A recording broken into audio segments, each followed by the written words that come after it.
Hello everybody and welcome back to the class. So today we are on the chapter 2 computer architecture. So इसकी theory जो है हमने already last class में discuss कर ली है. आज हम डिस्कस करने वाले हैं इस चैप्टर के 20 स्टेटमेंट बेस्ड एमसीक्यूज़. तो वीडियो के एंड तक रहना, पूरा चैप्टर जो है आपका दोबारा से रिवाइज हो जाएगा.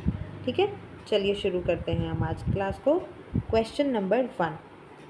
पहली स्टेटमेंट हमें क्या बोल रही है? The control unit fetches instructions from memory and directs operations of other components. So देखो, ये स्टेटमेंट जो है बिल्कुल सही बोल रही है. कंट्रोल यूनिट सीपीयू का एक बहुत इम्पॉर्टेंट कंपोनेंट होता है और इसका मेन काम क्या होता है? मेमोरी से इंस्ट्रक्शंस को फेच करना, इंस्ट्रक्शंस को डिकोड करना और दूसरे कंपोनेंट्स को सिग्नल भेजना कि क्या ऑपरेशंस परफॉर्म किया है. यानी सीयू जो है वो एक मैनेजर की तरह काम करता है जो पूरा सिस्टम कोऑर्डिनेट करके रखता है. ठीक है, समझ में आया? इसलिए स्टेटमेंट 1 बिल्कुल सही है.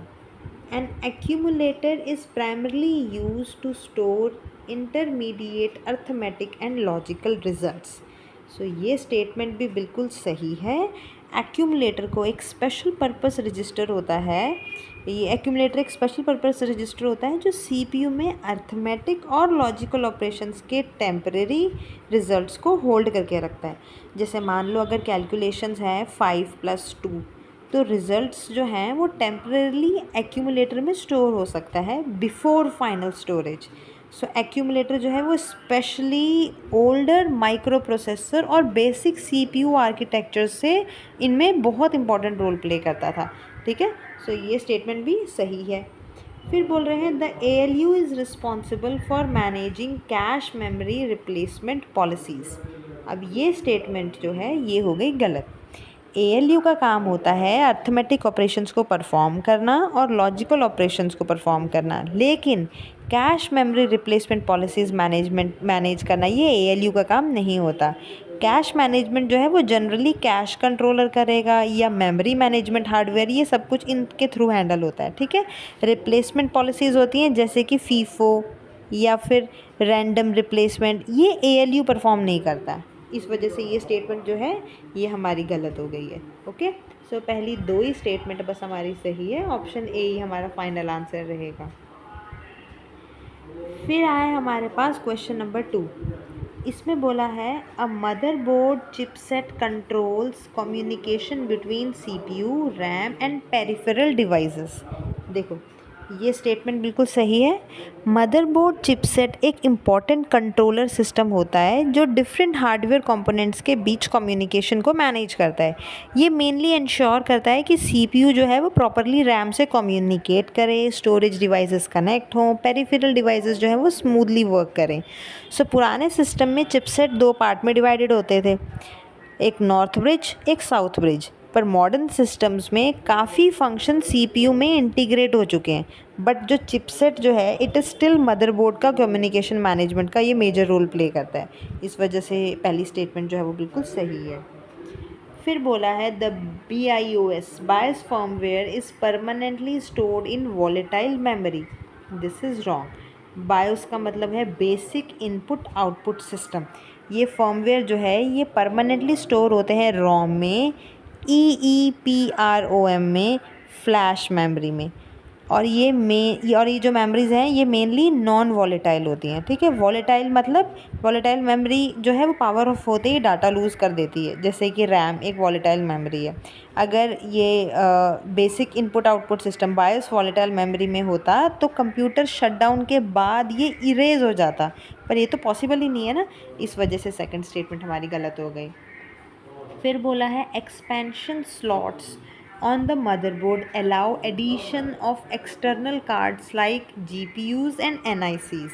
सो ये बिल्कुल सही बोल रहे हैं. मदरबोर्ड में एक्सपेंशन स्लॉट दिए जाते हैं जिनके थ्रू एडिशनल हार्डवेयर कार्ड जो है वो इंस्टॉल किए जा सकते हैं.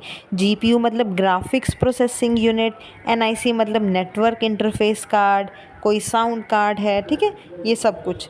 तो अगर मान लो for example gaming graphic improve करनी है तो डेडिकेटेड GPU एक्सपेंशन स्लॉट में इंस्टॉल किया जाएगा. इस वजह से ये स्टेटमेंट जो है वो बिल्कुल सही है. सेकंड वाली स्टेटमेंट गलत होगी, सिर्फ 1 और 3 सही है. राइट. इसके बाद थर्ड क्वेश्चन में बोल रहे हैं DMA allows data transfer between input output devices and memory without continuous CPU intervention. बिल्कुल सही बोल रहा है। डीएमए मतलब डायरेक्ट मेमोरी एक्सेस। ये एक टेक्निक है जिसमें input output devices directly memory के साथ डाटा ट्रांसफ़र कर सकते हैं without CPS continuously involve in every operation. So normally होता क्या है कि सीपीयू हर बाइट ट्रांसफ़र को मैनेज करता है और इशू जो है इससे क्या होता है कि जो सीपीयू है वो बिज़ी हो जाता है। बट डीएमए के केस में सीपीयू सिर्फ इनिशियल सेटअप करता है, डीएमए कंट्रोलर जो है बाकी ट्रांसफ़र खुद मैनेज करता है। ठीक है, समझ में आया आपको? सो ये स्टेटमेंट होगी सही। फिर DMA increases CPU overhead during large block transfers. Now this is false. Actually DMA का मेन पर्पज़ ही सीपीयू ओवरहेड को रिड्यूस करना होता है। बिना डीएमए के सीपीयू को हर ट्रांसफ़र खुद हैंडल करना पड़ता है और डीएमए के साथ सीपीयू जो है वो रिपीटेडली इन्वॉल्व नहीं होता। इससे क्या होता है कि ट्रांसफ़र जल्दी हो जाता है, मल्टीटास्किंग भी हो जाती है और सीपीयू के ऊपर जो वर्कलोड है वो कम हो जाता है। ठीक है, इस वजह से ये स्टेटमेंट गलत हो गई। फिर बोल रहे हैं DMA controllers temporarily take control of system bus during transferring. So ये बिल्कुल सही बोल रहा है। डाटा ट्रांसफ़र परफॉर्म करने के लिए डीएमए जो है ना वो कंट्रोलर टेम्परेरी सिस्टम बस का कंट्रोल ले लेता है। इस प्रोसेस को कभी कभी बस मास्टरिंग भी कहा जाता है। सो ट्रांसफ़र के दौरान डीएमए कंट्रोलर जो है वो डायरेक्टली मेमोरी एक्सेस करता है और सीपीयू जो है वो टेम्परेरली बस यूज़ नहीं करता। ट्रांसफ़र कंप्लीट होने के बाद कंट्रोल वापस सीपीयू को मिल जाता है। ठीक है, सो सेकंड वाली स्टेटमेंट हमारी बस गलत हुई यहाँ पर। 1 और 3 सही आंसर है। नाउ क्वेश्चन नंबर 4, इसमें बोल रहे हैं a register is faster than cache memory. बिल्कुल सही बोल रहे हैं। रजिस्टर्स जो है वो सीपीयू के अंदर होते हैं और ये कंप्यूटर की फास्टेस्ट मेमोरी कंपोनेंट होते हैं। स्पीड हायरार्की मैंने पहले बताई थी, सबसे पहले आता है रजिस्टर, ये होते हैं फास्टेस्ट। फिर उसके बाद आती है कैश मेमोरी, फिर उसके बाद आती है रैम, फिर लास्ट में आता है सेकेंडरी स्टोरेज। सो रजिस्टर्स जो हैं वो डायरेक्टली सीपीयू ऑपरेशंस में यूज़ होते हैं, इसीलिए इनकी एक्सेस जो है वो टाइम, इनका जो एक्सेस टाइम जो है वो एक्सट्रीमली लो होता है। राइट। फिर program counter stores the address of next instructions to be executed. Yes, program counter जो है ये एक स्पेशल रजिस्टर होता है जो अगली इंस्ट्रक्शन को एड्रेस होल्ड कर लेता है, इसका एड्रेस होल्ड कर लेता है। ठीक है, इंस्ट्रक्शन साइकिल में जो प्रोग्राम काउंटर है वो नेक्स्ट इंस्ट्रक्शन जो है, नेक्स्ट इंस्ट्रक्शन का जो एड्रेस है वो प्रोवाइड करता है। अब जो इंस्ट्रक्शन मेमोरी से फेच होती है, फिर जो प्रोग्राम काउंटर है वो ऑटोमेटिकली अपडेट हो जाता है। ठीक है, सो ये जो प्रोग्राम काउंटर है it always tracks the execution sequence. All right. फिर MAR stores the actual instructions being decoded by the processor. This is false. MAR मतलब मेमोरी एड्रेस रजिस्टर, इसका काम होता है मेमोरी लोकेशन को होल्ड करना, लेकिन एक्चुअल इंस्ट्रक्शन को कौन स्टोर करता है? MDR मेमोरी डाटा रजिस्टर या IR इंस्ट्रक्शन रजिस्टर। ठीक है, इस वजह से ये स्टेटमेंट गलत हो गई। सिर्फ पहली 2 ही स्टेटमेंट हमारी सही है। नाउ क्वेश्चन नंबर 5, इसमें देखो क्या बोल रहे हैं। Instruction cycle consist of fetch cycle and execution cycle. बिल्कुल सही बोल रहे हैं। इंस्ट्रक्शन साइकिल का मैंने पूरा आपको साइकिल बना के दिखाया था। इंस्ट्रक्शन साइकिल का मतलब क्या होता है? Complete process of executing and instructions. So generally इसके मेन फेज़ होते हैं फेच साइकिल, जिसमें इंस्ट्रक्शंस मेमोरी से फेच होती है, डिकोड फेज़ जिसमें इंस्ट्रक्शंस जो है वो समझी जाती हैं। फिर है एग्जीक्यूशन से साइकिल, इसमें क्या है, इंस्ट्रक्शंस जो है वो एग्जीक्यूट होता है। ठीक है, सो बेसिक अंडरस्टैंडिंग में फेच साइकिल और एग्जीक्यूशन साइकिल को इंस्ट्रक्शन साइकिल का मेजर पार्ट माना जाता है। समझ में आ गया आपको? सो ये स्टेटमेंट हमारी सही हो गई। फिर है machine cycle refers to the sequence of operations required to execute one machine instruction. ये भी बिल्कुल सही है। मशीन साइकिल सीपीयू के लो लेवल ऑपरेशन को रिप्रेजेंट करता है जो इंस्ट्रक्शन एग्जीक्यूशन के लिए रिक्वायर्ड होते हैं। ठीक है, सो एक इंस्ट्रक्शन को एग्जीक्यूट करने के लिए मल्टीपल मशीन साइकिल लग सकते हैं। सो ये भी सही है statement. Every instruction cycle contains exactly one machine cycle. So ये तो अभी जो सेकंड स्टेटमेंट में बोला उसका रिवर्स हो गया। हर इंस्ट्रक्शन साइकिल में एग्जैक्टली 1 मशीन साइकिल नहीं होता। देखो सिंपल इंस्ट्रक्शंस में कुछ मशीन साइकिल्स होते हैं और कॉम्प्लेक्स इंस्ट्रक्शन में बहुत सारे मशीन साइकिल्स होते हैं, ठीक है। इसलिए सेकंड स्टेटमेंट हमारी जो है वो गलत हो गई है, सिर्फ 1 2 ही सही है हमारे। Now pipelining improves processor throughout by overlapping execution phases of multiple instructions. So this statement is correct.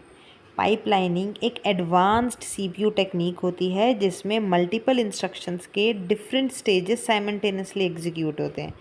मान लो स्टेज हैं फेच, डिकोड और एग्जीक्यूट, ठीक है। सो बिना पाइपलाइनिंग के एक इंस्ट्रक्शन कंप्लीट होने के बाद नेक्स्ट स्टार्ट होती है, और पाइपलाइनिंग के साथ एक इंस्ट्रक्शन डिकोड हो रही होती है, दूसरी फेच हो रही होती है, तीसरी एग्जीक्यूट हो रही होती है। इससे क्या होता है कि पूरा ये जो आपका थ्रूपुट है ये इंक्रीज़ हो जाता है और सीपीयू एफिशिएंसी जो है वो इम्प्रूव हो जाती है। इसलिए पहली वाली स्टेटमेंट सही है।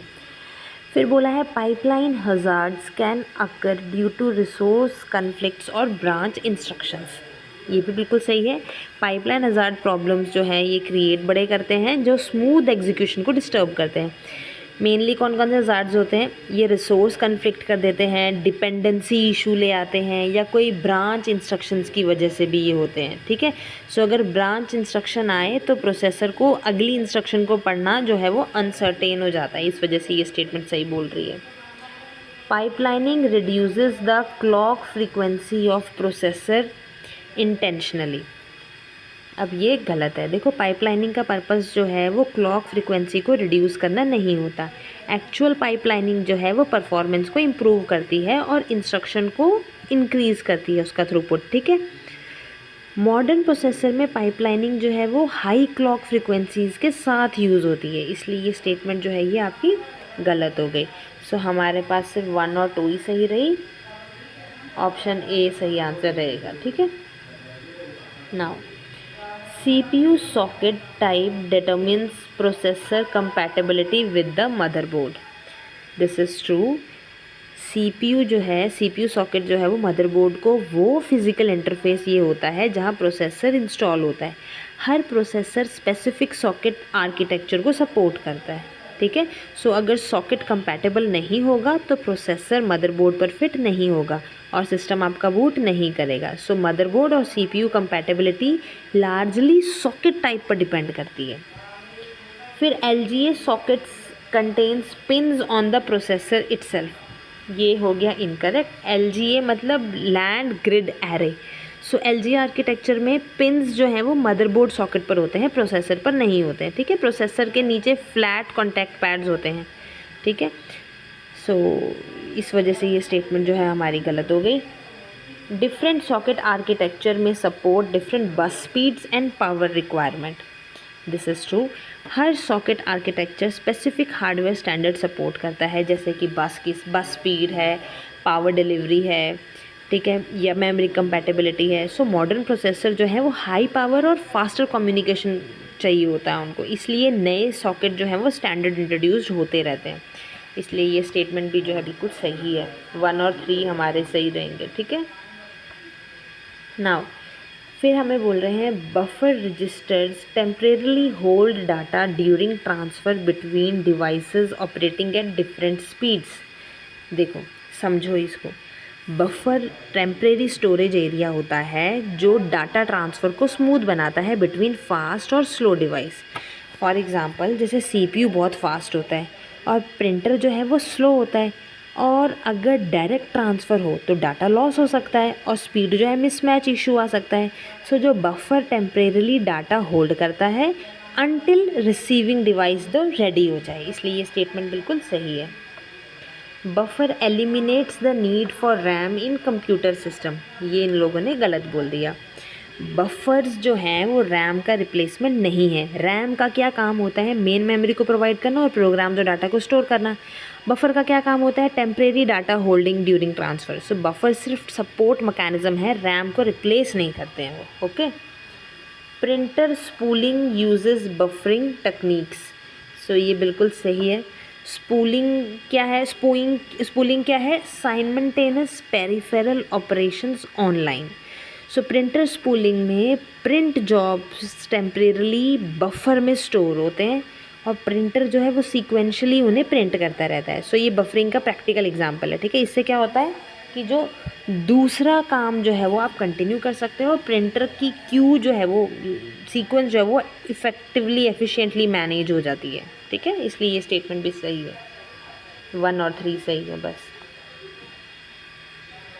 फिर बोल रहे हैं cache memories generally implemented using SRAM technology. So ये बिल्कुल सही बोल रहे हैं, cache memory generally static RAM technology से बनाई जाती है क्योंकि स्टैटिक रैम जो है ये बहुत फास्ट होते हैं और CPU के क्लोज ऑपरेट कर सकते हैं, ठीक है। हालांकि ये थोड़े एक्सपेंसिव होते हैं और पावर ज़्यादा कंज्यूम करते हैं, पर स्पीड के लिए कैश में SRAM ही यूज़ होती है, ठीक है। Main memory generally DRAM use करती है, तो ये सही होगी statement.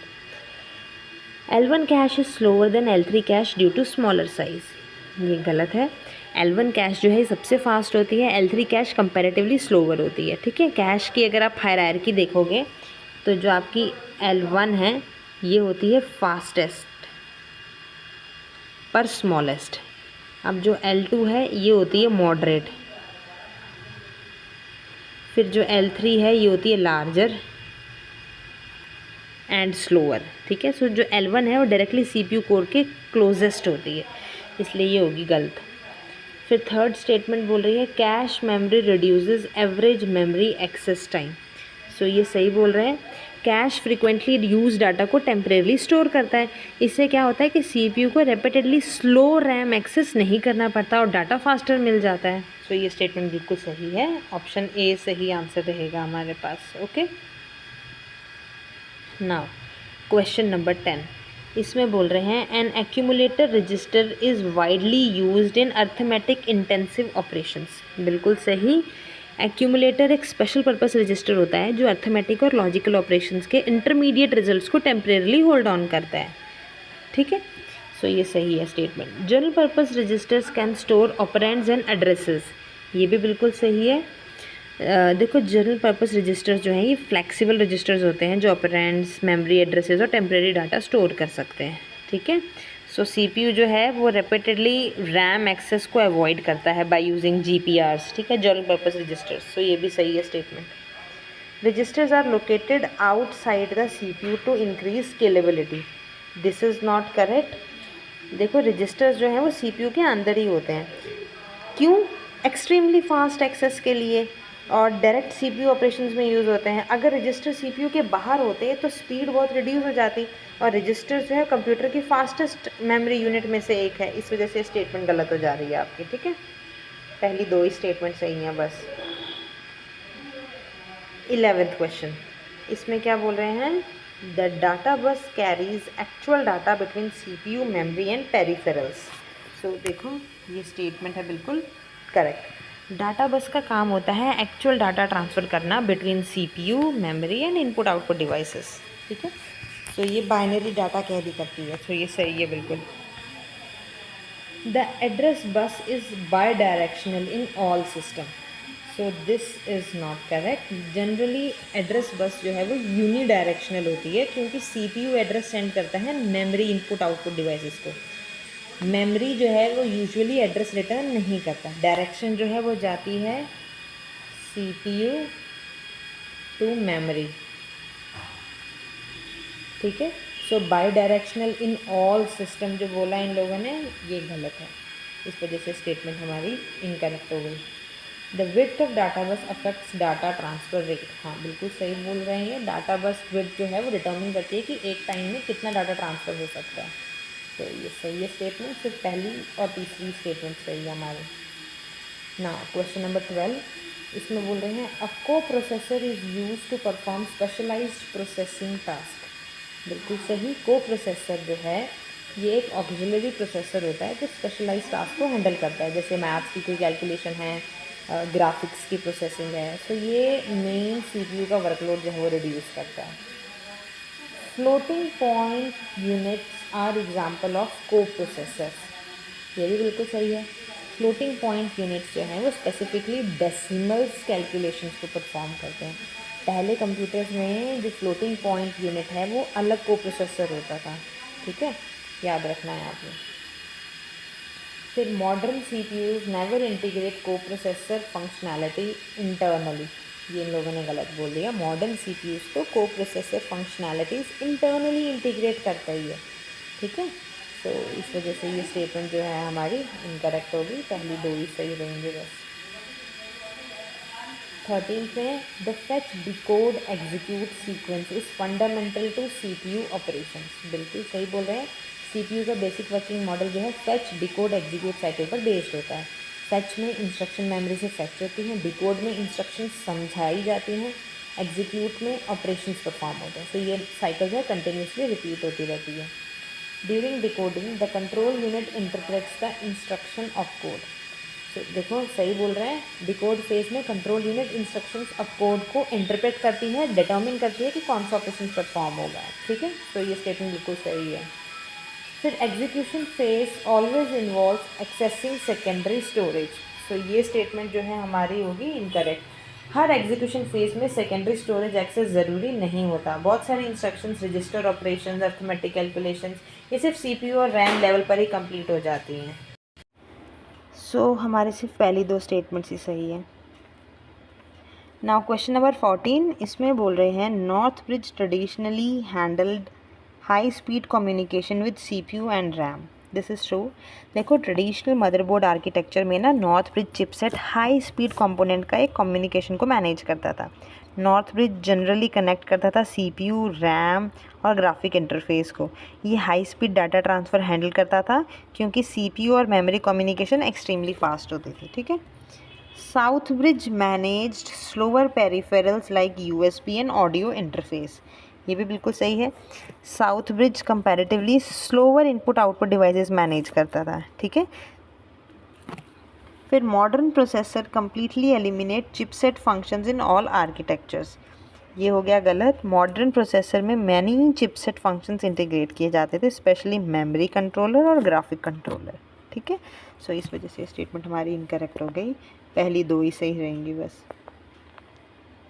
15th, multi core processor can execute multiple instruction streams simultaneously. So this statement is correct. Multi core processor में मल्टीपल प्रोसेसिंग कोर्स होते हैं, हर कोर इंडिपेंडेंटली इंस्ट्रक्शंस को एग्जीक्यूट कर सकता है, ठीक है। Hyper threading is a form of physical code duplication. This statement is not correct. Hyper threading ना फिजिकल कोड डुप्लीकेशन नहीं होता। एक्चुअली एक फिजिकल कोड का मल्टीपल लॉजिकल कोर्स की तरह प्रेजेंट किया जाता है। प्रोसेसर रिसोर्सेज इंटेलिजेंटली शेयर होते हैं, ठीक है। तो इस वजह से ये स्टेटमेंट हमारी गलत हो गई। Parallel processing can improve overall system performance for suitable workloads. So this is true. Parallel processing में मल्टीपल टास्क एक साथ एग्जीक्यूट होते हैं, ठीक है। इससे क्या होता है, एग्जीक्यूट जल्दी हो जाता है काम, रिसोर्स हम सही तरीके से यूटिलाइज कर रहे हैं, ठीक है। तो हमारी पहली और तीसरी स्टेटमेंट सही है बस। 16th question, interrupts allow external और internal events to temporarily halt current CPU execution. So this is true. Interrupt एक सिग्नल होता है जो CPU को टेम्परेरली करंट टास्क पॉज करने के लिए फोर्स करता है, ठीक है। सो इस वजह से ये सही बोल रहा है statement. Maskable interrupts can be disabled by the processor. This is also true. Maskable interrupts वो इंटरप्ट्स होते हैं जिन्हें CPU टेम्परेरली डिजेबल या इग्नोर कर सकता है। इसका मकसद क्या होता है, क्रिटिकल ऑपरेशंस को सेफली एग्जीक्यूट करना, okay. Polling is always faster than interrupt driven input output. अब ये गलत है। पोलिंग में CPU continuously device status check करता रहता है, ठीक है। सो इंटरप्ट ड्रिवन इनपुट आउटपुट के केस में क्या होता है, CPU को अननेसेसरी वेटिंग से बचाता है ये, ठीक है, और ज़्यादा एफिशिएंट होता है। सो ये स्टेटमेंट इनकरेक्ट हो गई।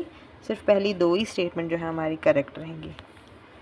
Now question number 17, virtual memory allows execution of programs larger than physical RAM. So this is true. Virtual memory एक मेमोरी मैनेजमेंट टेक्निक है जो हार्ड डिस्क से कुछ पोर्शन का टेम्परेरी रैम की तरह यूज़ करती है। इसका मेन बेनिफिट क्या है कि बड़े बड़े प्रोग्राम्स रन हो सकते हैं even when physical RAM is insufficient, okay. Paging divides memory into fixed sized blocks. This is true. Paging memory management technique है। फिजिकल मेमोरी में फ्रेम में डिवाइड होती है, लॉजिकल मेमोरी जो है पेजेस में डिवाइड होती है। So both fixed sized blocks होते हैं। Okay, so this is correct. Fragmentation can not occur in paging system. ये गलत बोल दिया इन लोगों ने। पेजिंग सिस्टम में एक्सटर्नल फ्रेगमेंटेशन लार्जली एलिमिनेट हो जाती है, बट इंटरनल फ्रेगमेंटेशन स्टिल हो सकती है। So this is incorrect. So पहली दो ही स्टेटमेंट बस सही है। Now a stack pointer register tracks the top of stack memory. बिल्कुल करेक्ट। स्टैक पॉइंटर एक स्पेशल पर्पस रजिस्टर होता है जो स्टैक के करंट टॉप लोकेशन को ट्रैक करता है। ठीक है, इसलिए सही बोल रहा है। Stacks are commonly used during function calls and recursions. This is also true. Stack extensively कहाँ कहाँ यूज़ होता है? एक फंक्शन कॉल्स में, लोकल वेरिएबल स्टोरेज में, या फिर रिटर्न एड्रेसेस में। ठीक है, so recursion stack heavily use करता है because multiple function instant temporarily store होते हैं। ओके, फिर थर्ड बोल रहा है FIFO principle is followed in stack operation. ये गलत है। FIFO first in first out ये फॉलो नहीं होता। स्टैक क्या फॉलो करता है? LIFO last in first out.